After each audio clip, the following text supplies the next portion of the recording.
अ, हा. अ, तणावर काय परिणाम होतो किंवा तणांचा बंदोबस्त कसा करावा? तर तण ज्यावेळेस येणार आहे ते एकतर आपल्याला सुरुवातीच्याच अवस्थेत कधी आपण लागवडीच्या अवस्थेत तणाचा बंदोबस्त केला पाहिजे. ज्यावेळेस आपण पाळ्या वगैरे घालतो, जमिनीची मेहनत करतो, आपण जमीन तापूस देत नाही. पहिली गोष्ट, जमीन जेवढी तापेल तुमची, जेवढी तुमची जमिनीची उलथापालथ होईल, तेवढं तण येण्याचं प्रमाण कमी येते. आणि जरी तण आलं तरी तेवढंसं पिकाला त्रास करत नाही. आता पहिल्या स्टेजला तुम्हाला तणाचा भरपूर त्रास होतो. का? तर जमिनीमध्ये तेवढं बीज पडलेलंच असतं. आता आमच्याकडे तणाचं येण्याचं प्रमाण हळूहळू आता कमी होत चाललेलं आहे. का? तर बीजच तेवढं तिथं उगवत नाही तणांचं. आणि पहिली गोष्ट, तणनाशकाचा वापर कमी केल्यामुळे काय होतं की जे काही बीज वापरलेलं आहे तेवढं बी येण्याच्या अगोदर आम्ही ते तण काढून टाकलेलं असतं. त्यामुळे बियाची जी निर्मिती होणार आहे ती निर्मिती तिथं थांबते.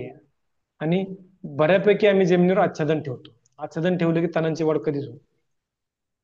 आपलं आज काय की जमीन सगळी उघडी असते. का? तर आपल्याला फक्त रान स्वच्छ पाहिजे. रान स्वच्छ दिसलं पाहिजे, रानात कुठेही काही नाही दिसलं पाहिजे. मग जेवढं तुमचं रान उघडं राहील, जमीन जेवढी तुमची उघडी राहील, तेवढं तणाचा प्रादुर्भाव तुम्हाला जास्त होतो. पण पीक सोडून आपलं जेवढी जमीन जेवढी जास्तीत जास्त झाकली जाईल, जेवढं आच्छादन जमिनीला होईल, तेवढा पिकात येणारं तणाचं प्रमाण कमी होत जातं. आणि त्याचा फायदा मुळी चालण्यासाठी पण होतो. मुळी ही फक्त अंधारातच काम करते. उजेडात किंवा दिवसात मुळी कधीच काम करत नाही. म्हणून मल्चिंग किंवा जिथं आपलं चगळ जास्त पडलेलं असेल तिथलं एखादं पीक चांगलं येतं आपलं. का? तर त्या गवताखाली, तिथल्या चगळाखाली मुळीचं कार्य हे 24 तास चालू असतं. आणि इतर ठिकाणी जिथं जमीन उघडी आहे तिथं मुळीचं काम फक्त संध्याकाळी चालू असतं, दिवसभर त्याचं काम चालू नसतं. म्हणून आच्छादन हा सुद्धा आपल्यासाठी एक सगळ्यात महत्वाचा भाग आहे. तो आच्छादन आपल्याला कसं पाहिजे? नॅचरली आच्छादन पाहिजे, नैसर्गिक आच्छादन पाहिजे, पालापाचोळ्यांचं आच्छादन पाहिजे.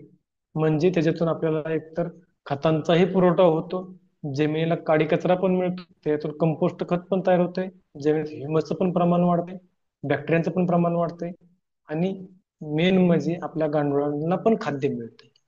एवढे सगळे फायदे हे आपल्या एका फक्त त्या आच्छादनानं होतात. पण आज आच्छादन आपण कशाचं करतोय? मल्चिंग पेपर आणायचं. मल्चिंग पेपर आणल्यानंतर त्या मल्चिंग पेपर मध्ये दुसरं पीक जर घ्यायचं म्हणलं आणि ते जर नाही काढलं तर त्याच्यामध्ये मुळ्याच चालत नाही. आता जमिनीतल्या मातीमध्ये ते सगळा पेपर मिक्स झालेला असतो. मग पेपरवरती मुळी चालेल का? त्या चालणार नाही. म्हणून आपल्याला ह्या पद्धतीने त्याचा वापर करणं गरजेचं आहे. ठीक आहे.